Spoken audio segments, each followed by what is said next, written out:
Hello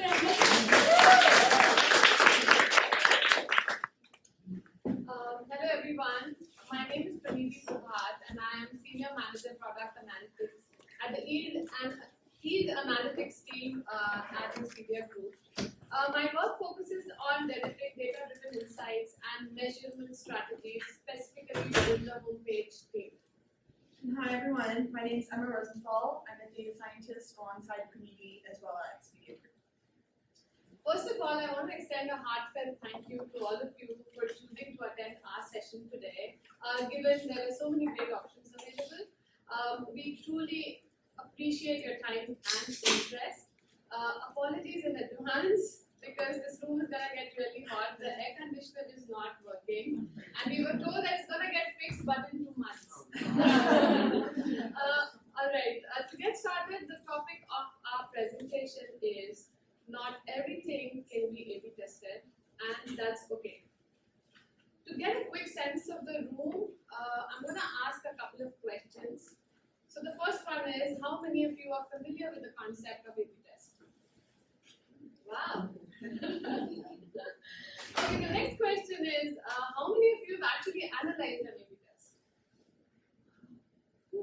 Interesting, awesome, thank you. That gives me confidence that today's session will be highly relevant and suitable to this audience in the room. Let's quickly walk through today's agenda. We begin by discussing A/B testing and why it's considered the gold standard for causal measurement in the industry. Then we'll explore what happens when A/B testing isn't feasible and how we can still make sound data-driven decisions using alternative methods. To wrap things up, we will share a real-world case study from Expedia Group that illustrates how we applied one of these methods in practice. With that, I'll hand over to Emma, who's kicking things off with a fun pop quiz to get us all warmed up. Awesome, thank you, Pranidhi. Don't worry, everyone. The pop quiz will hopefully be light, especially seeing how many of you all are experts in A/B testing. But just as a refresher, first we want to start with what is the main purpose of A/B testing. And you can raise your hand with the number of fingers corresponding to your answer. But 1, to prove your ideas better. 2, randomly change things, hope for the best. 3, comparing different versions to see what performs better. Or 4, make your team look smart. Awesome. Yeah, great. I love seeing all the 3s up in the air. But yes, it is option 3. It's not about proving a hunch, it's about how we can use data to learn what works with our users. Next question. Why is A/B testing considered the gold standard for measuring product impact? First, does it always guarantee positive results? Is it just the oldest tried and true method, so we all stick with it in the industry? 3, it isolates cause and effect through randomization. Or lastly, the most popular one that all the big tech companies use, so we just adopt. Awesome. We thought we might trick you guys up with having 3 be the same answer, trying to come in, but yeah. Great job, everyone. 3 is correct. A/B testing allows us to infer not just correlation, but causation. And this is why A/B testing is considered the gold standard.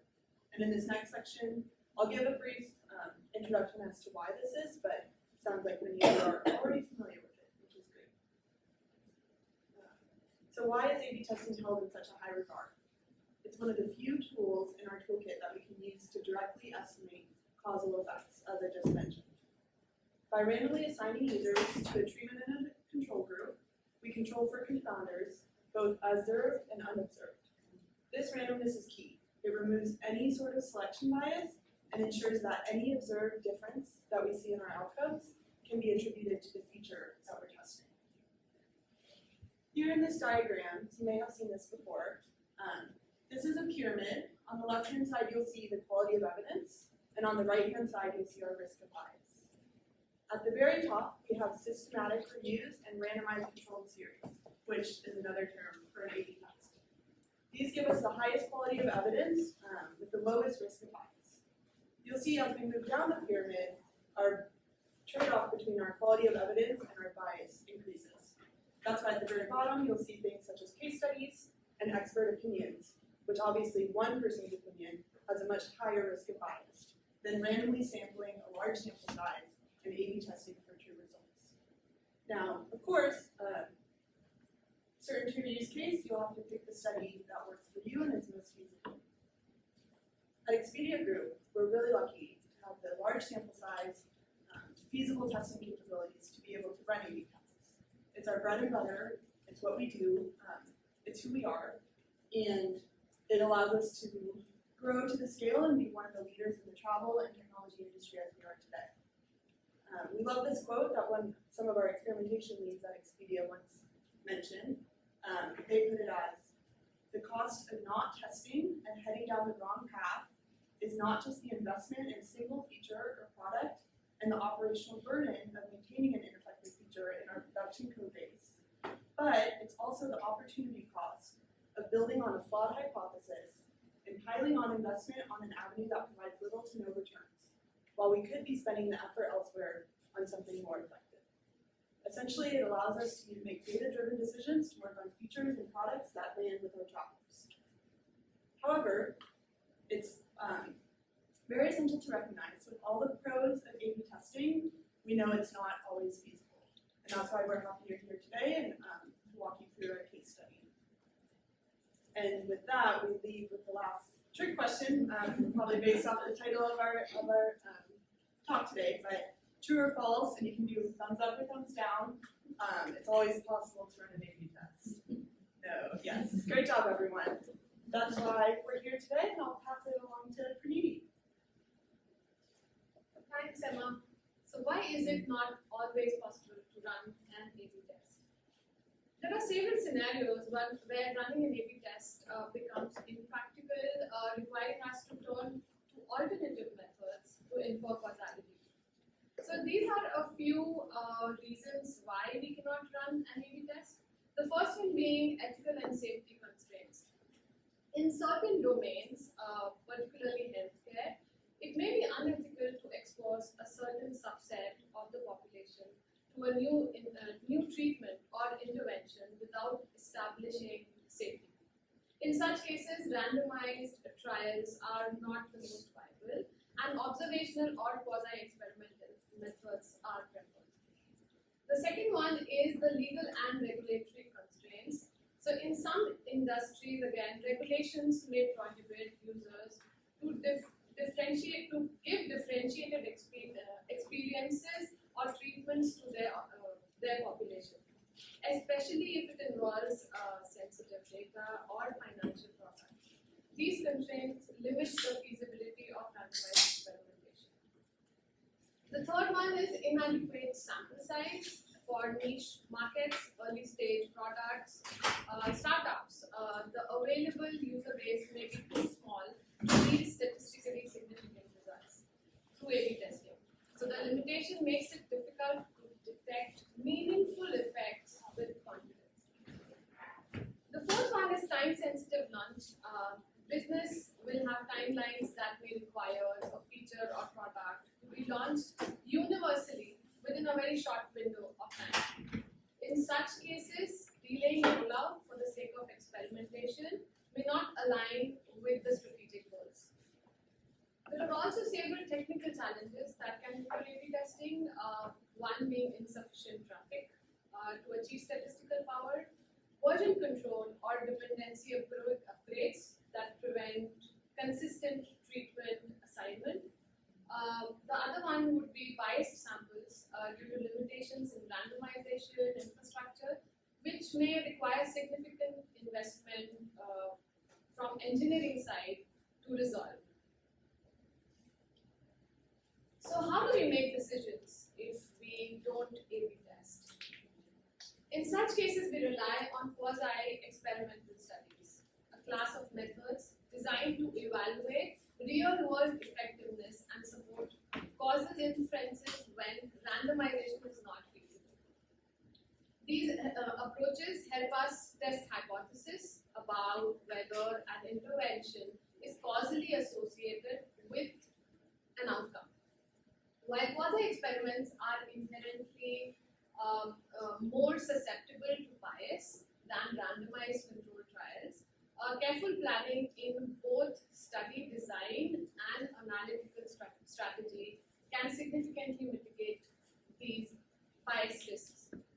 There are several well-established quasi-experimental methods, including pre-post methodology, difference in differences, synthetic control and matching techniques, instrumental variables, and encouragement designs. For our upcoming case study which we're going to discuss here, we applied the instrumental variables approach, also called the IVA approach, to measure the impact of a specific product feature that I'm going to talk about. This method enabled us to estimate causal effects while addressing challenges such as non-compliance and unobserved confounding. So let's dive into the case study which is called the annual summary. I will first take you through the product feature. If you can see the video, that's exactly what our travelers could see on their app. This year in review feature was designed to create a meaningful end-of-year moment in 2024 December. It fostered a deeper emotional connection with our travelers by offering a fun and personalized way for users to revisit their traveler memories throughout the year. The experience aimed to evoke pride in their journeys and reinforce their relationship with Expedia as a brand. Beyond nostalgia, the feature also served as a source of inspiration, introducing discovery and shopping content to spark excitement for their future adventures as well, and ultimately help them plan their next trip. From a performance perspective, this initiative was expected to drive re-engagement, encouraging travelers to return to Expedia, interact with our offerings, and ultimately book their next journey with us again. Now, to fully leverage the wider potential of this video-based content, it was designed for seamless sharing across social media. So if you can see the share icon there, you can just click on it and share it on your LinkedIn, share it on Instagram, wherever. So that was the decision why it had to be limited. Limiting access to, say, a control and a variant would have resulted in a fragmented user experience, especially as many users were discovering the feature through shared links, social platforms, word of mouth, and only to find it unavailable for them on their own apps if they were bucketed in the control. Additionally, to accurately observe the network effect that only emerges at scale, traditional A/B testing was ruled out for this particular case. Hence, what we did is we relied on quasi-experimental methods as the most effective approach to evaluate impact of this product. Moving on, to measure the causal impact of annual summary feature, we applied the instrumental variable, the IV approach, specifically using an encouragement that we're going to talk about on the next slide.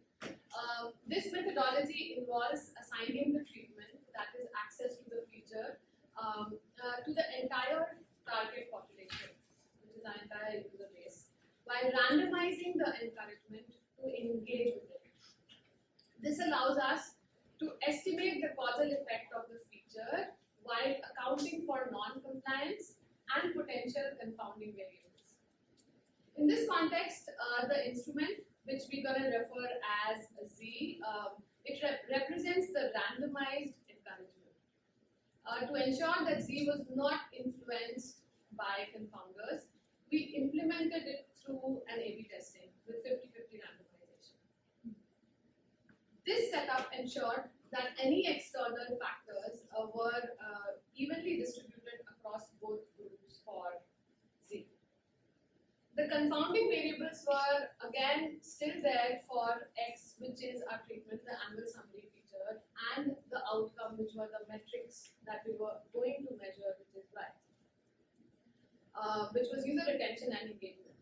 So by using Z as an instrument, we were able to isolate the variation in X that is independent of these confounders, thereby enabling a more accurate estimation of the causal effect of X on Y.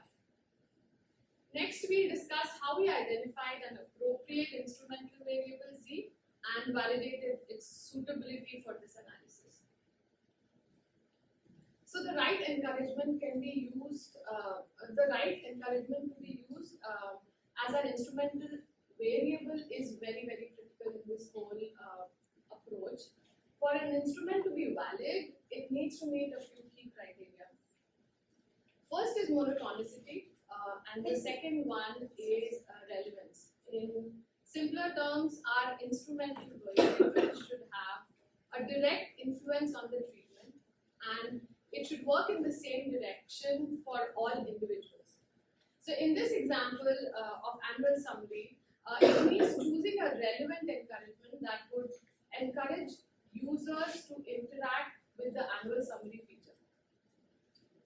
Now, second one is the exclusive restriction. This says the instrumental variable must not directly affect the outcome Y. So whatever we select as Z should not have an impact, a direct impact on Y. In our case, Y is repeat visits, unless it works through the treatment, which is X, the feature itself.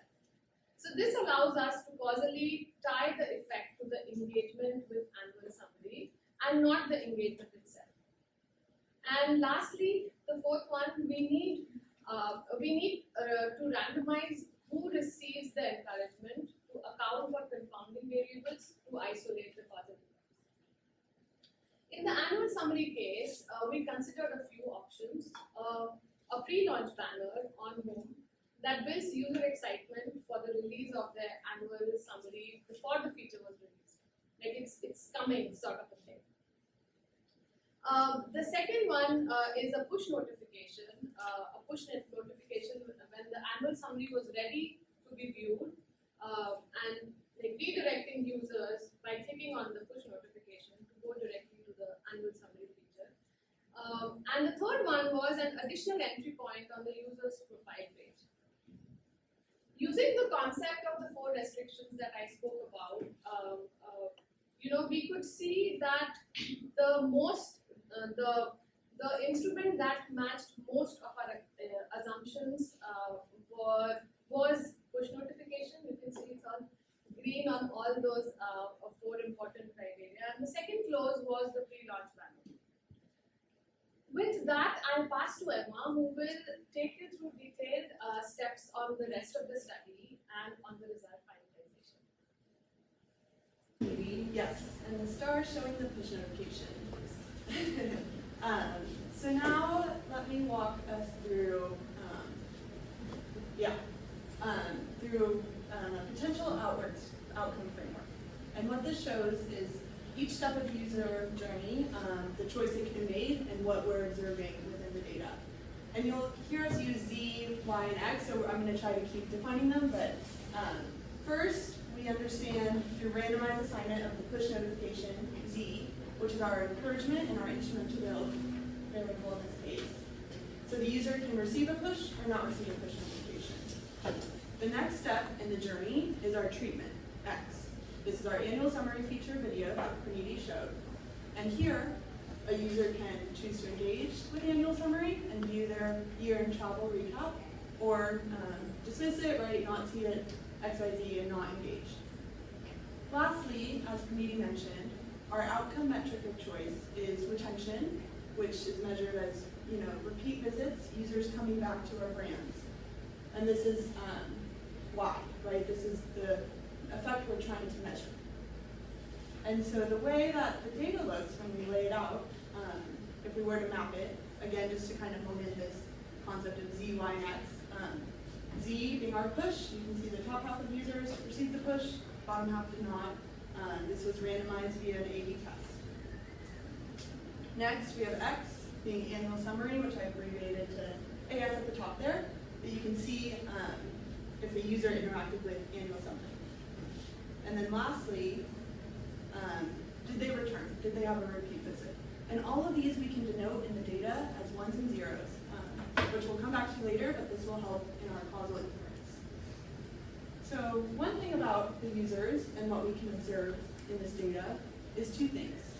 We can observe how users take the treatment in response to the encouragement Z, We're going to call this for the rest of the presentation compliance type. The next thing we can observe is the treatment and the outcome on retention, Y. And we're going to call this the treatment response type. So first, if we're going to categorize users into compliance groups, I'll walk us through this table. So we can group users based on their response to the encouragement Z and if they take the treatment or not. Our first type of user, they're an always taker. You'll see Z here is equal to 1. They receive the push notification. But regardless of this, you'll see on the top line, X, which is them engaging with the annual summary, will be 1 regardless of Z equaling 1 or 0. These are our always takers. The next type of user would be a complier. So this is a user who received the push notification. They took the treatment, X equaling 1. However, X denoting when Z equals 0, and if they did not receive the push, they would not have taken the treatment. Next is our defiers. These are a unique group and kind of counterintuitive, and the group is typically small when you're setting up the encouragement design. But these are users whose treatment response is, their compliance, I guess, is opposite to their encouragement. So if they receive the push notification, they're not engaging with the annual summary, and vice versa. Lastly are our never takers. So whether they receive the encouragement or not, they're never going to take the treatment. So this lays out our compliance groups, and then the next thing we'll look at is our treatment response groups. So this is the impact of X being our treatment annual summary and its impact on retention. You'll see it'll be very similar, but we'll map out 4 different types of responses users can have when taking the treatment. So first, we have our always compliers. These you can see, regardless of if they took the treatment or not, Y will always stay 1, and they will always return. Next is our convert compliers. So similar to our compliers as before, these types of users are only returning, meaning Y equal 1, given they took the treatment, given X equal 1. Next, we have our convert defiers. This is similar to our defiers in that it's counterintuitive and you think that the group would be small, but these users do the opposite of the treatment that they're receiving. So if they receive the treatment, they don't return, and vice versa. And then finally, our never converters, no matter if they took the treatment and if they did not, they will never return. So with that, we've laid out what we can observe with Z and X. Here we laid out what we can observe with X and Y. And now I'm going to put it all together. So obviously when I'm explaining some of those things, right, how do we know a user would always return if they didn't receive the push? This is where the unobservables come in. Now, if we didn't have these gray boxes, our talk would be done today. We'd be able to measure the average of treatment effect that you can see, and we'd let you all leave. But what we're going to cover today is how we made the unobservable observable through our instrumental variable and kind of uncover the hiddenness of these types of users. So yeah, I guess if you walk through an example, we can categorize each type of user based off the combination of X, Y, and Z. And just in summary of kind of the 2 different groups we're looking at, the top 4, we're looking at compliance types. So we're looking at the effect of the encouragement on the treatment. And then we combine that with our 4 observed treatment response types, which is the effect of the treatment on the outcome variable, retention. And we're able to observe a unique combination of Z, X, and Y for each user. You'll remember the diagram, the potential outworks framework we laid out. There's 8 unique combinations of Z, X, and Y we can observe in the data for each user. So, combining the 4 compliance types with the 4 observed treatment types gives us this nice little 4x4 matrix. Here I'm going to denote Qij. I will represent the compliance, if the user took the treatment or not, and J being the response, the outcome on retention. We're able to create a matrix based on the unique combination for each user and place users into one of these buckets. So So let me walk you through a practical example. So let's say z equals 1, x equals 0, and y equals 0. What does this mean? The user received a push notification, the user did not engage with the annual summary, and the user also did not have a repeat visit. This is observable within our data. So we know that this can account for, first, let's look at the compliance group. We know that when z equals 1 and x equals 0, they must be a never taker or a defier. For this one, for x equals 0 and y equals 0, we know that this happens to never converters and convert compliers. Knowing this allows us to then denote a probability or proportion equation. And yeah, so the numbers might be small. It's just a sum of the proportion or the probability of the user falling into one of the 4 categories. So that's great. And I won't do it for every example, but when you look at each of the 8 combinations, we're able to get 8 probability equations of where a user can land. And what this does is this gives us 8 linear restraints for our values and our proportions of Qij, and then we're able to use that as bounds for our average treatment effect. And so if we were to map it out, because I know it's a little confusing, but the journey hopefully helps map it out a little bit better, but you can see that we're able to, each equation matches to each combination of our z, y, and x for the users, and we're able to then observe, I guess, the unobservable. So that's great. So now we have linear restraints for our bounds. We're going to use linear programming to find the average treatment effect. And let me walk through that. So yes, now let's talk about average treatment effect. And one thing to note here, we just talked about the groups. When we're deriving the equation for our average treatment effect, keep in mind that only 2 of the groups that we've identified actually change their behavior because of the treatment. A lot of the other groups, right, we're observing how they comply with the encouragement, but at the end of the day, we're trying to measure the impact of annual summary, not the push notification. So, doing that, let's observe the 2 groups who actually change behavior because of annual summary itself. And to do that, we can observe the convert compliers and the convert defiers. In this chart, you can see out of all 4 treatment response types, these 2 are the only groups whose behavior changes, and the only distinction between the 2 groups is their interaction with annual summary, our feature. Convert compliers will return only if they're treated through annual summary. Convert defiers will return only if they're untreated. So that's how we're able to make a synthetic control and variable group using our instrumental variable and randomization to account for those confounders and observe this. Awesome.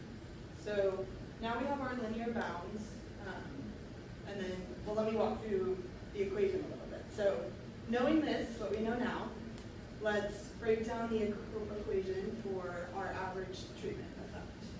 So average treatment effect, put simply, is the difference in probability that y equals 1 given x equals 1 means the user returns and they engage with annual summary, subtracted from the probability of y equals 1 given x equals 0, a user returning that did not engage with annual summary.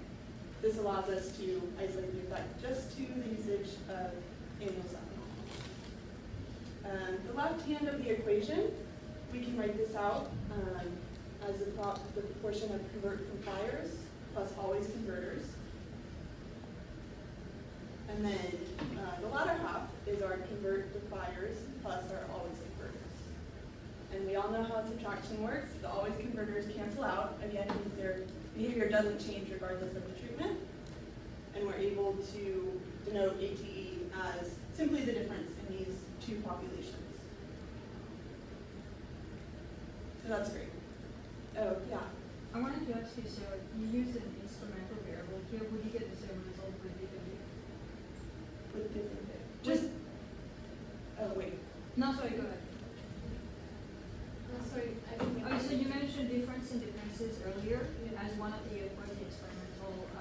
design. So that's how I would calculate my ATE using definitive. So you did get the same result with an IV, or I don't know the answer. I think we wouldn't get such tight bounds. Like here we are trying to make it more scientific so that we get closer, to remove as much as bias as possible. Diff and diff is also a great approach, but again, we did not take that approach. I cannot for sure say that how the results would be different. Yeah, no, good question. Cool. Yeah. Okay, so now we have our linear bounds for the constraints. Now we have our equation. Let's put it all together to solve the lower and upper bounds for our average treatment effect.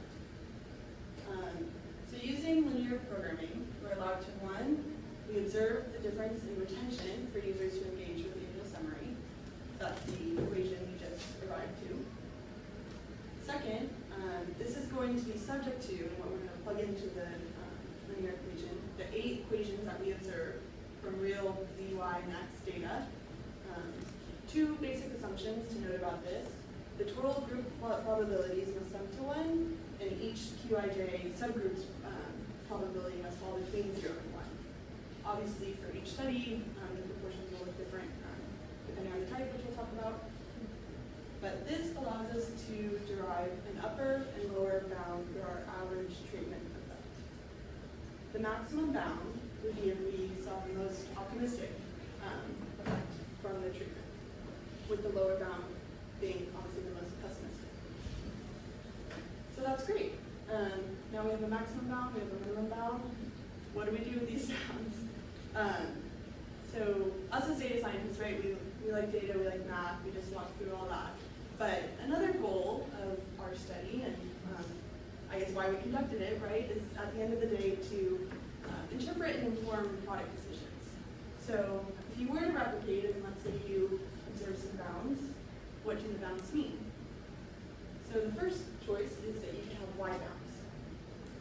If they're y but still above 0, this can denote to you that the direction of your effect is likely positive, but we're less sure about the size or the magnitude of the true effect.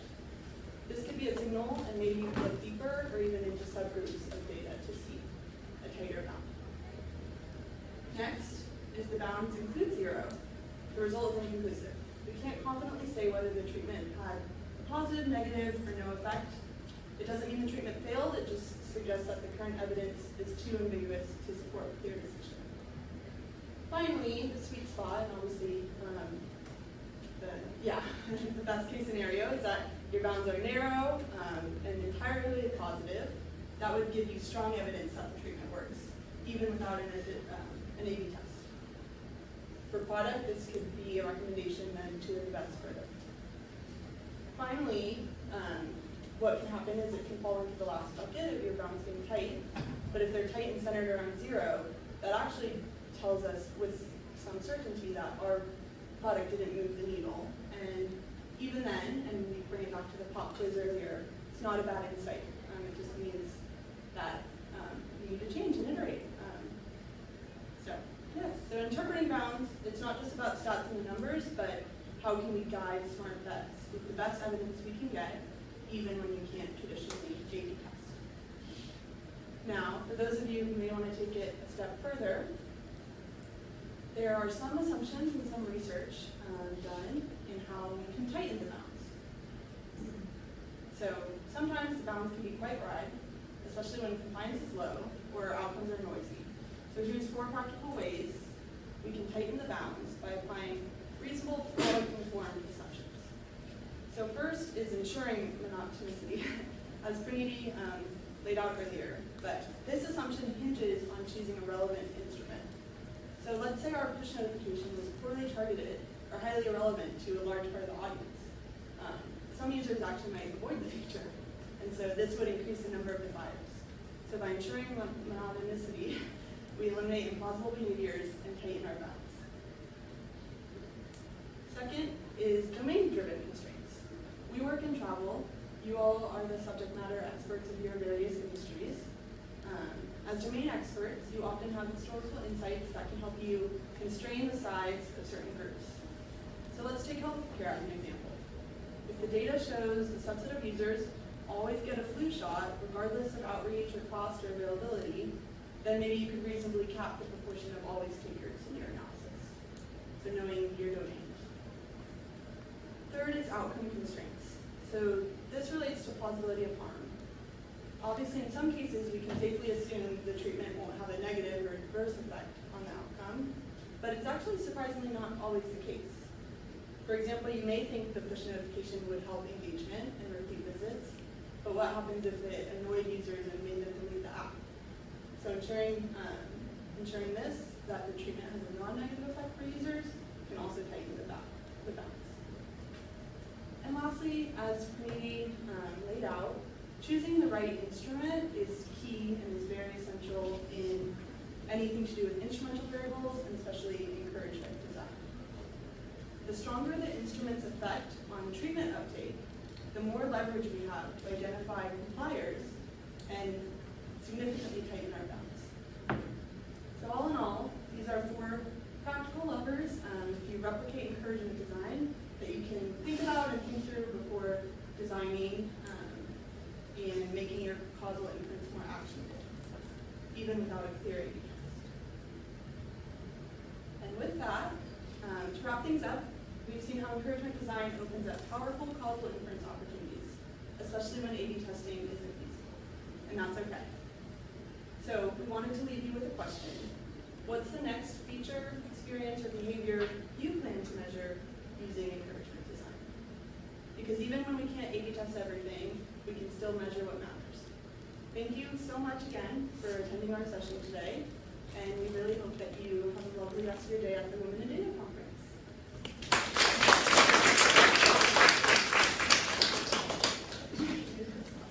We can open up for questions, maybe 1 or 2.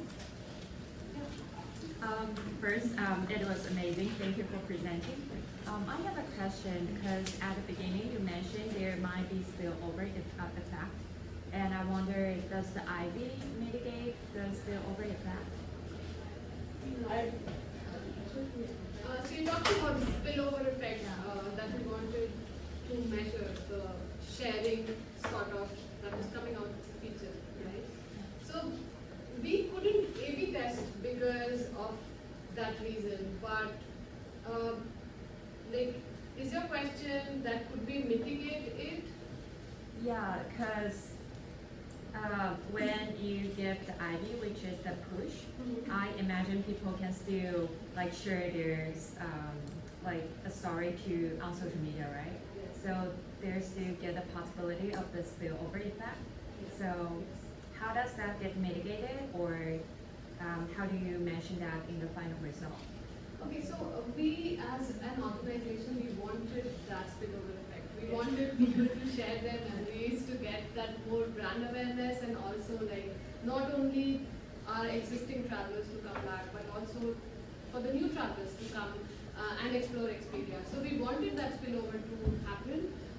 But if we had gone with the traditional A/B testing method, we would have to split our travel base into control and maiden. Say I was in the control and I see my friend sharing her annual summary on her Instagram, and I want to share it too. So I just launched the app because I've traveled a lot through the year. But because I'm in control, I cannot see any annual summary. So which is like, I'm getting a bad user experience just because we have to go with our traditional A/B testing. So instead, we chose to roll out that feature 100% to any audience that came on the app, but we would still want to, remove all the biases and try to understand the causality of the intervention, which was our annual summary feature. And that is why we use such an elaborate process. Okay, one more question. So, can you go back to the slide when you were estimating 2 other instrumental variables and say why they were not working? Because Yes. Do you want? Yeah, so the first one, so we launched Banner. This is right around holiday season. We find, I don't know, this one, as Pranidhi mentioned, came in close second. We just didn't know how relevant it would be to users at the time of launch to have a banner up for 2 weeks on the app. while they're doing holiday travel and things like that. And then the last one was profile entry point. So the reason why it didn't, it was yellow for monotonicity, sorry, I had a hard time saying that word, is because we thought that, there could be the assumption that users are going to their profile page to change their password, log in, access their account information. So we thought that it actually might have a harmful effect to, they're not trying to relive their year and recap, maybe they're trying to add their credit card, let's say. It's very far from the homepage, the profile entry point, and it wouldn't be as discoverable as, you know, a pre-launch banner would be, and push is the best one, right? You just get it on your apps. Thank you, Pranidhi and Emma, for such an informative talk. And if you have any more